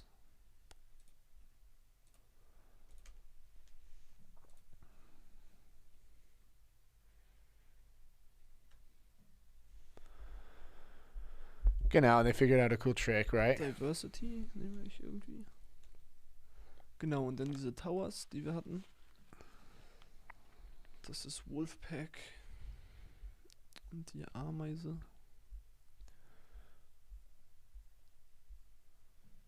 Ich bin ziemlich weit reingezoomt. Because the spiders, they don't kill each other, right? Or they did. No, the ants. It was like in the human world, we think of me versus you, selfishness, and us versus them, tribalism, as different concepts, but they're actually just the same phenomenon happening on different parts of Emergence Tower. So spider dickiness comes in form of me versus you, selfishness, because the spider is in the independent life form, and ant dickishness comes in the form of us versus them, tribalism, because the ant colony is an independent life form. Tribalism is just what selfish looks like up on the group level. So the human primitive mind isn't any nicer than the spider or the ant primitive mind, but it's a bit more complicated. Unlike spiders and ants, whose independent life form never changes emergence floors, humans are kind of hybrid because they can go back and forth, right? Like that was like this thing they can go between like the selfishness. They can go you can switch between being a spider and then go back up to being part of the group. Switching between ant and spider, that's what it was. That's kind of where we left it. It's like how can you? It's the human range. Yeah. In this one. Yeah. So you can kind of me. Yeah. Then it was like me against my brother. On like if you go down, that's what we were at, right? It was like if it's me against my brother, then it's like okay, we're gonna fight, right? But then if my brother and I are like and we meet some of my cousins, like keep going down, right? Was it cousins? Yeah, it comes to cousins, and then it's like now I'm against my cousins. But then someone comes outside of the family, and it's like now the cousins and the brothers are hanging together, and we're against the strangers, right? So that's like this tribal. So we kind of go up and down the ladder. So we can be individuals, but as we get further outside of our own group, then we become more of a group in ourselves, like we group together. So the right element of perfect survival tribe was like he was talking about these tribes, like the tribes that are only murdering each other. They're never gonna never go past anything because they're just going to kill each other, so they're never going to get outside of other tribes. Tribe A, Tribe B, Tribe C. Yeah, and then you had Tribe C, which was like way too nice. So Tribe B had like a good mix between like nice and murder. They figured it out. Like, so like if we met up with Tribe C, we're going to fuck them up, but we're not going to be so aggressive that we kill each other internally. And so it was like, hello, fellow traveler. I love these guys' pictures, dude. And then thunk. So that was kind of the thing that's where we were at last time, I think. Like that's kind of where I think we left off. Okay. Und danach City of Stories. The Story of Stories. Yeah, so we didn't know that. So building plant giants was a necessity for ancient humans, and a human tribe was more than just sum of its parts in physical power and productivity and knowledge. Given the powers of emergence, large human giants would be forces to reckon with. But unlike ants, humans are more than just cells and competing giants. They're competing individuals too. So as tribes grew in size, the benefits of strength and capability would be accompanied by the cost of increasing instability. A human tribe is held together by weaker glue than an ant colony. And the bigger the tribe, the harder it is for that glue to hold up. This is partly why complex animals like wolves, gorillas, elephants, and dolphins tend to roll in groups with under 100 members. I think that's kind of true. There's also like this magical number, something that's a historical, like magical number of people. I think it's like 50 in a group. Some like Dunbar's numbers. Yeah. Dunbar's number is a suggested cognitive limit to the number of people with whom one can maintain stable social relationships. Relationships in which, I can send it to you if you want. Sorry, let's go faster. I don't know why I would just send it to both Discord and that, but. Dunbar's number. Yeah, so this is like then this number was first proposed in 1990s by British anthropologist Robert Dunbar, who found a correlation between primate brain size and the average social group size. By using the average human brain size and extrapolating from the results of primates, he proposed that humans can comfortably maintain 150 stable relationships. Dunbar explained it informally as the number of people you would not feel embarrassed about joining uninvited for a drink if you happen to bump into them in a bar. Yeah, but it's interesting on social networks that this number is always way bigger. No. But if you really think about like the root of those 350 friends or whatever you have on Facebook, like how many of those are real friends? And you probably that's like an. I mean, 150 is actually like a pretty big number, I would think. I mean, I don't know. Well, I could think of 100. Yeah. Not right off the bat, but like if you added it up over the year, yeah, maybe or whatever. But I don't think that it would be 150 people that are don't feel I think it's a good example for like having a beer. Joining uninvited in the bar. Yeah.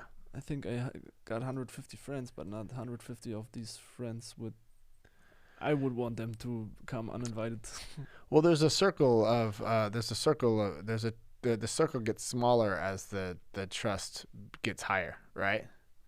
So I think the inner circle, you would say, like, are just your family and friends, like that you would die for. Mm-hmm. Like there's those people too, right? Like I would step in front of a bullet for these people.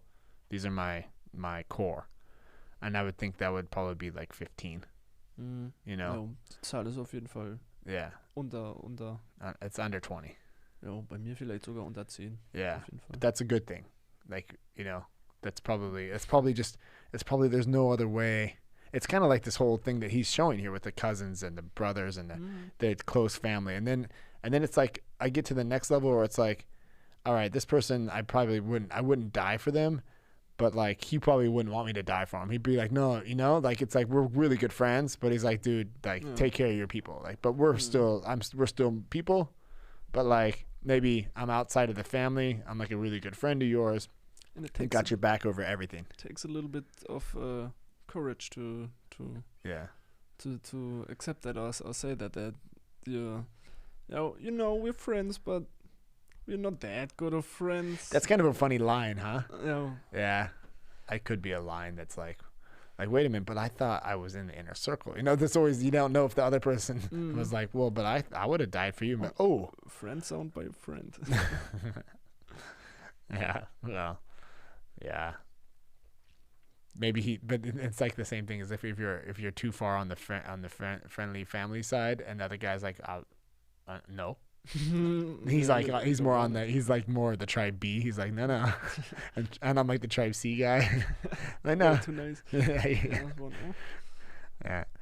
So given the powers of emergence, large human giants would be forces to reckon with. But unlike ants, humans were more just competing giants. Humans, early tribes of humans were properly similar to tribes of other apes, glued together mostly by family ties. Kinship is an obvious natural glue because animals are programmed to be interested in the immortality of those with genes most similar to them. So humans are more likely to cede individual self-interest to a group when that group is family. That's why today people are so willing to make huge sacrifices for family members. Family glue is strongest between parents and children because genes know that copies of themselves live in their container. I've had that feeling too. Like, it's a funny thing. Sind wir hier alleine noch? Ich bin auf deinem Bildschirm. Ich jump. Nee, ist ein bisschen tricky zu finden, wo man... Ich bin noch ein bisschen... Ja.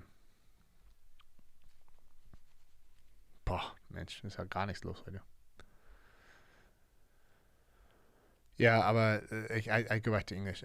It's just I just stay on my thing because the thing is, like, you have this feeling that, like, when you are a kid in a family that's not like because you have a step parent or something like that, you know. Mm-hmm. And I was raised like that, and I honestly, like, I can't put that on any of my fathers or in my situation. I can't put that on them at all because I've always felt accepted and had this whole thing, but they were always there for me in every way, and it was a good thing. I can't put any, like, criticism on them, but I just know, having, like, my own kids, and then I just know the feeling, like, when I take kids to the kindergarten, like when I take my kids to the kindergarten, and then there's, like, these other kids that don't, maybe, like, I'm very loving with my children, and I don't know if the other kids notice that or whatever, or maybe just like me, or I'm just a funny guy in the moment or whatever, and so the kids, like, come up to me, like, you know, kind of like, Dad, they I think they call me Daddy because that's the English word, and they think that's my name, and I take it wrong in the front. I'm like, I'm fucking Dad, you know. You know? That could be, yeah, because of. I think it's just because of the name thing, but I used to take it wrong. I'd be like, well, I'm not Daddy. I'm not your daddy.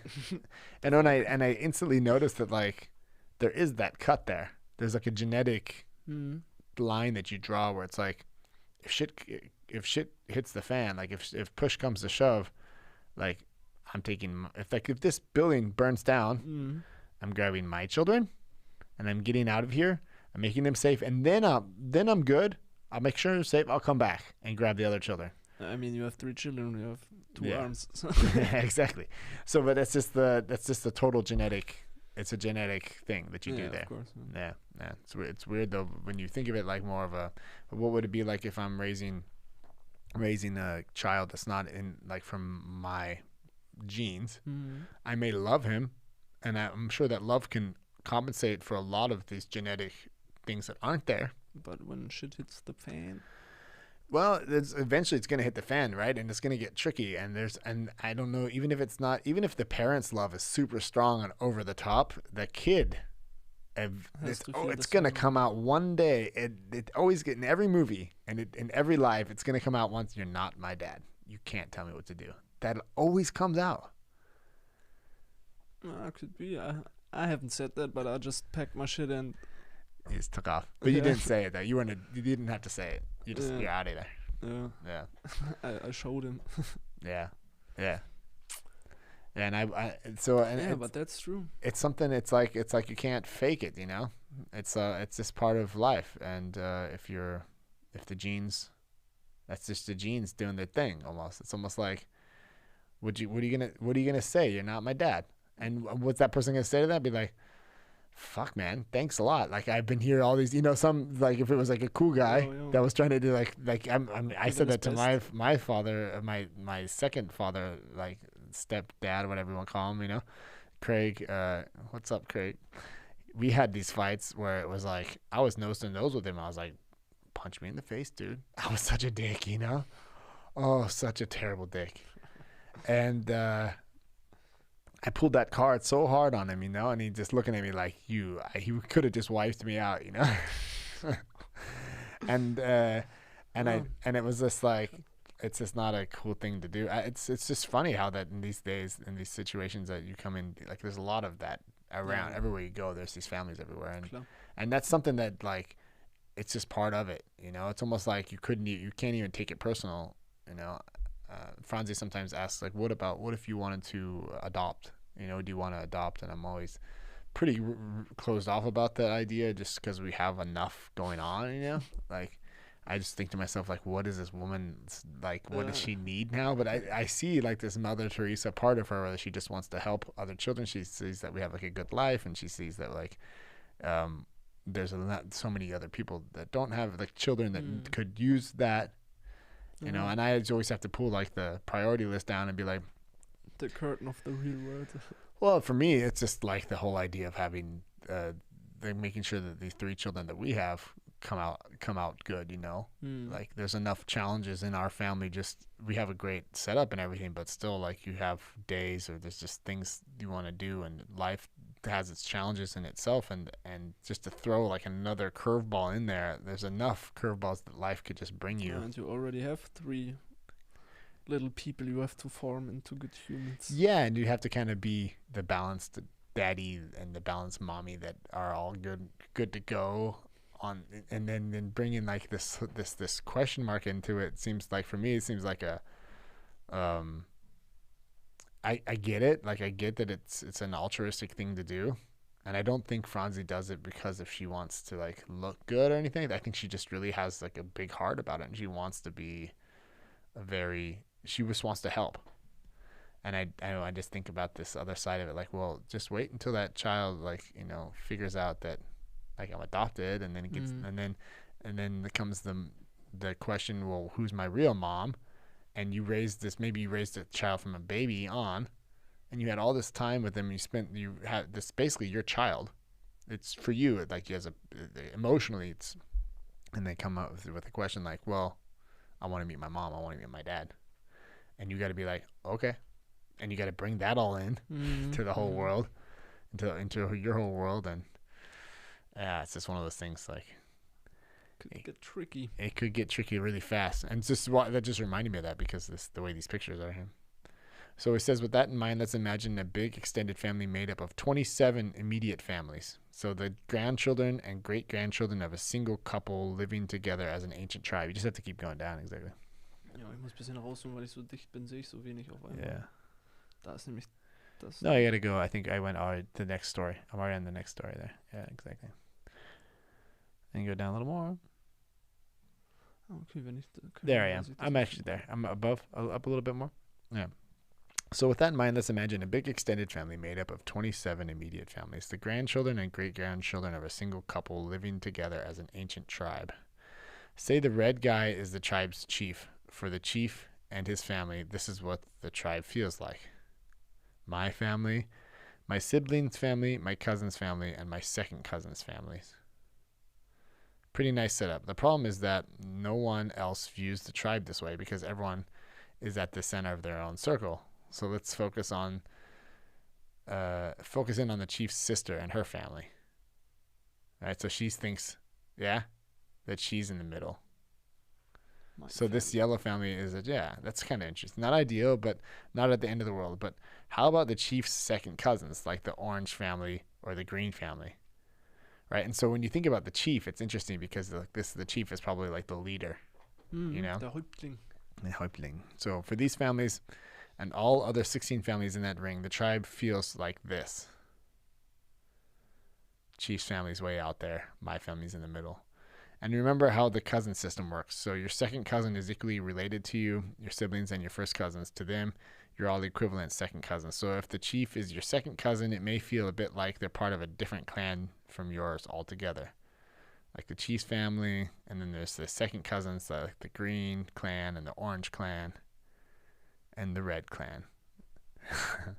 It's interesting he's doing that. And then the way things are now, the head of one clan is the chief of all three clans, leaving his clan with higher status and special privileges. Now, if all of you are immersed in a rivalry with your evil third cousin tribe in the neighboring settlement, everyone will probably stay united.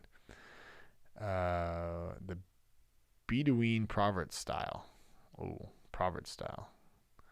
Bonded together as a single life form by the threat of an equal-sized rival life form.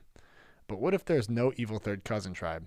Without the binding force of a common enemy, if you're the alpha character in your clan, you may decide you don't like the status quo and either go to battle with the other clan or break off into your own tribe.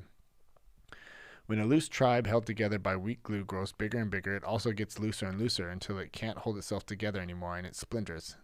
This imposes a natural ceiling on human giant size and therefore on human power itself, except I'm currently sitting in an 8 million person city that's inside a 325 million person country. So what changed? To help us answer that question, let's bring in the Johnsons. The Johnsons have problems. First, there's Moochie, their dog. Moochie never comes when the Johnsons call him, and whenever they open the front door, Moochie jumps out the door and runs away. And then there's Lulu. And every night after the Johnsons put Lulu to bed, she waits until they leave the room, and she crawls out the window to go riding around with the bad baby who lives down the block.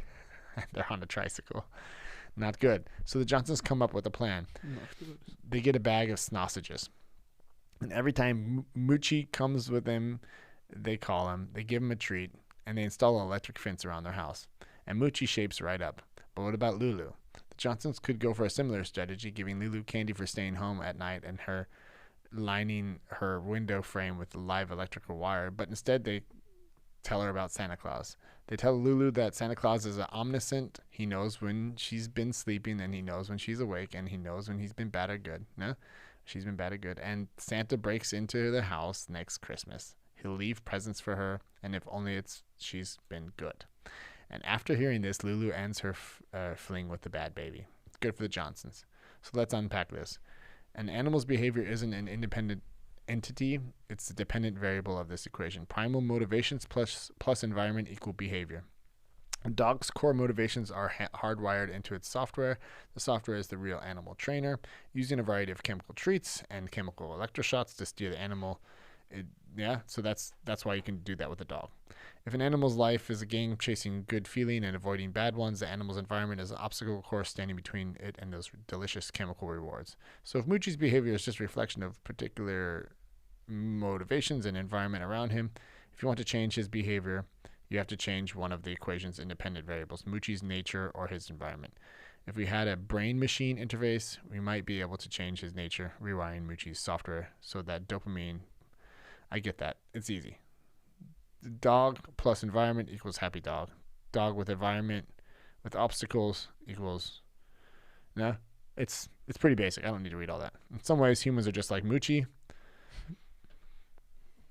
Besides, it's a little bit more complicated. We have in the motivation, we have these primal motivations, then we have values and morals, and plus environment equals behavior. I keep going. Now let's run 4 quick scenarios. In scenario A, Lulu is alone when she encounters the berry bush. The enjoyment of berries ranks way up in Lulu's values hierarchy, so she eats one. The berries are delicious as expected, but 5 minutes later, Lulu feels nauseous which she hates. So the next day, she encounters the same berry bush and pauses to consider the situation. She decides not to be nauseous, enjoying berries, so she doesn't eat any, and she learned a lesson the hard way and adjusted her behavior accordingly. In scenario B, Lulu is with her friend Mimi, and when she sees a different berry bush, Lulu is reaching out to grab one, and Mimi says, "Oh, don't eat those. They make you sick." And Lulu pauses to assess the situation. Lulu's perception of reality based on her own life experience would yield berry-eating behavior here. But according to Mimi's depiction of reality, the optimal behavior would be to pass them up. Staring hard at the berry, Lulu considers Mimi's credibility. Her experience is that Mimi is generally trustworthy, so Lulu decides to incorporate Mimi's reality. In this instance, it's into her own, and she passes up the berry. Scenario C is like scenario B, except now Lulu is with Kiki. Kiki says, "Don't eat those. They make you sick." But Kiki was a bitch, and she didn't believe what Kiki said, so she eats them anyway, right? And then comes the bad guy and says, "Hey, nah, babe, don't eat those. They make you sick." And Lulu considers she's pretty convinced that her bad baby tends to tell the truth, but he is also known to be gullible, and she digs further. How do you know? Kiki told me. Yeah, Lulu knows that being truthful is one part of being trustworthy, and in typical bad baby form, he'd be duped, and Lulu eats the berry. So, hey, look, flowers, great.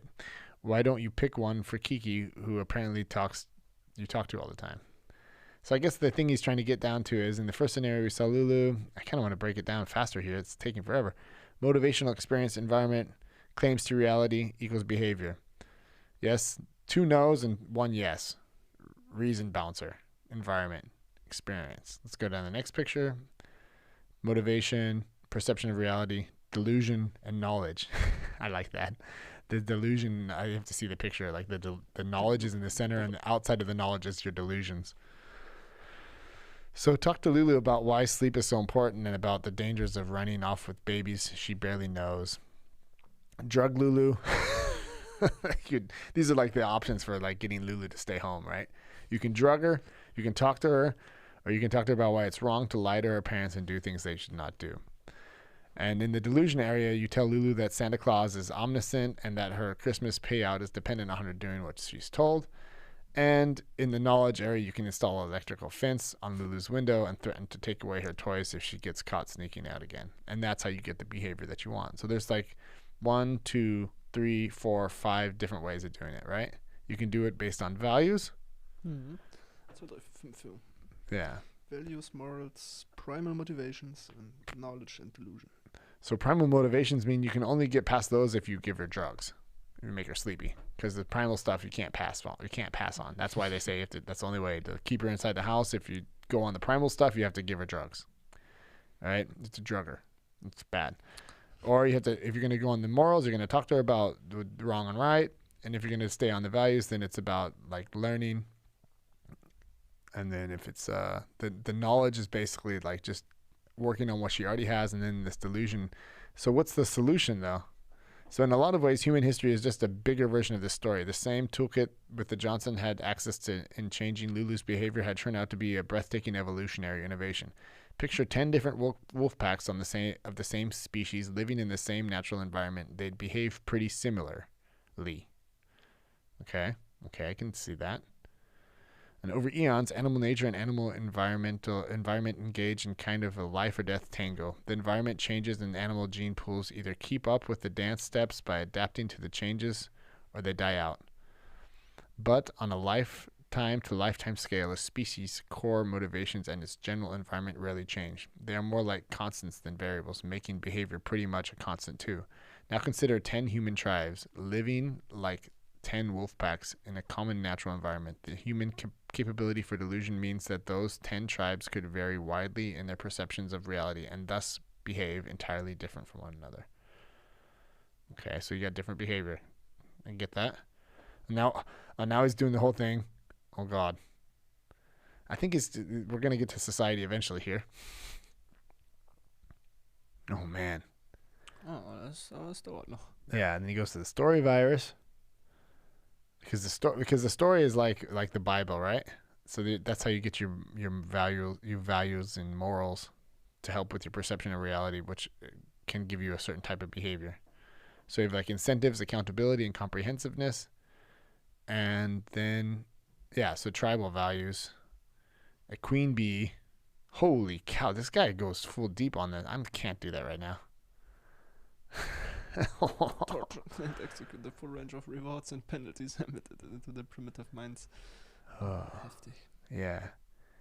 Yeah, but like what happens? So he's like, so then you got the ingredient 4. So there's like 4. There's like different ingredients to like these stories, right? You got like the. And he goes full on every aspect. Like here you have eternal hell, eternal heaven. And a minute ago we were talking about just how you get your kid. Perception of reality. Yeah. From perfect to perfecter. Because like you had like this picture of like the stories that are like giving you like kind of, if you go down a little bit more, there's like these, as centuries passed, super optimized super glue stories competed to out-perfect each other in the game of rapidly growing giants. Down, lower. So noch lower. Yeah. Auch an den Bildern hier vorbei. Yeah. There. So you have like these stories that are like kind of teaching you, like your super glue stories, right? And then it says they realized that brainwashing offered the biggest cudgel of all. If you could brainwash, you could write the story. If you could write the story, you could write reality. You could write the values, the morals, and the customs. You could write who the good guys were and who the bad guys were. You could write the rules, dole out the rewards, and inflict the penalties. And if you could write all those things, you could write people's behavior. If you could brainwash, you could play God. With glue like that, we transferred our little primate giants into world-conquering beasts. And yet, what did we really have to show for it? The same thing. All we do is fight on the big level still. We clawed our way to the top of the emergence tower. And now, which brings us back to this odd creature. He's back to the guy again. When you consider human history as primarily the output of a software program, and when you consider that the fact that the software program, unlike a rapidly evolving civilization, hasn't been updated since the last 10,000 years, it suddenly makes perfect sense that this global civilization of 1700 AD would be acting out the same basic skit on a larger scale as the humans of the ancient past. And when you remember that the primitive mind cares about genetic immortality, not people, you're reminded why it also shouldn't be surprising that a species running on that software could develop an advanced civilization and find that life still sucks for most people. When the primitive mind is in charge, life will usually suck. But how about that higher mind? And where the hell is all this? Where the hell is he in all this? He's not there at all. He's stuck as a second-class citizen in the human head. That's where. The power games are the primitive mind's output because the power games are the only way the primitive mind knows how to live. And given the heavy influence of primitive mind in the human mind and the power games' knack for trumping any competing games out of existence, our species is pulled toward the power games with a continual force like gravity. And here's the problem. The higher mind is good at a lot of things, but he's not good at the power games. The power games are survival of the fiercest, survival of the greediest, survival of the conformistest. They favor the tribal, the manipulative, and the gullible, the bully and the bullyable, each of them right in the primitive mind's wheelhouse. The higher mind just isn't cut out for these streets. History is scattered with moments of higher mind triumph, but it typically was only a matter of time before the higher-minded culture was trampled over by the stampeding power games. If everyone simultaneously stopped playing the power games, the higher minds of the world might be able to take the driver's seat for good. But in a world where some people are playing the power games becomes a survival necessity for everybody, which perpetuates the cycle. It's a suffocating loop the higher mind can't find a way out of. But through it all, through the Ice Age and the Bronze Age and the Iron Age, through the rise and fall of empires, through the wars and plagues of genocides, underneath miles and miles of thick mental fog, the higher mind remained. And just maybe, after 100,000 years in the back seat of the human mind, the tables would turn. Oh, wow. I kind of get that though. That makes kind of sense though, like on the level of like when you think about it, like why did like Trump or like why you know, like whenever you get a group of people to get like a bigger group above 150, let's just say like 100, it always turns into like this primitive thing. Like it always like the more people you get together, the lower the intelligence seems to be for the entire group. Like as a group, the way they act, you know, it seems like we go back to like this primitive mind acting, you know, like these power games. That's kind of what I get that point. Like the bigger the group, the harder it gets to reach everyone with, if you're smart enough to show that you're because all it takes is one person to play the power game, is what he's kind of saying. It just takes one person to be like, oh, fuck it, I'm not playing it. I'm just going to murder that person. And then it's like, oh, then it all ruined, you know, because then it goes all back to that primal thing again. Because it's like, now we're back to survival again. So so the primitive mind takes over, and this higher mind has no chance against that. You have to go back to survival because I'd say like this circle of the chief was in the center, but the cousins on the outside, they're like, screw this guy. He's got the nice car. He's got all the stuff. And I'm just sitting here like barely making ends meet. Meets end. And so I don't know, I can see that. Oh man, I don't know, I was thinking about like reading this and then just trying to break it down, but it's so deep that, and you sometimes get really caught up in these, but through it all, through the Ice Age and the Bronze Age and the Iron Age, through the rise and fall of empires, through the wars and plagues and genocides. Yeah, so, I mean, it's a blog post, but to break it down is hard because of these. Well, I kind of skipped ahead. In the next step, he's talking about like the higher minds, what they're doing, and like how that doesn't work either. So like all the higher minds are doing their thing together, and it's like that's not cool either. A whole bunch of higher minds, and everyone's like super intelligent, and then they created the Declaration of Independence, and they came to the United States, and everyone's like super smart, blah blah blah, nation, state, country, city, family, citizen, and then. No matter what, individual rights had to be protected. So now they're talking about the individual rights, and oh god, it just turns into this whole, like, you really have to be, like, this is something I think I have to do in the morning. Again, like right now, I had 2 glasses of rum. Stimmt, wir checked out die Channel Points, funktioniert alles. Yeah. Sehr schön. Yeah. Wir sind bei 18 Uhr. Yeah, it's a little bit tricky today. Like, I was kind of just in between the vacation, and I wasn't totally on my game, but we'll get it up for next time. Come back on Wednesday. Wednesday's going to be our stream. We're going to give away the MacBook. So thank you for stopping by. Peace and love. The Real Remington Podcast is out for today. Sammelt eure Schrummis. Sammelt Schrummis.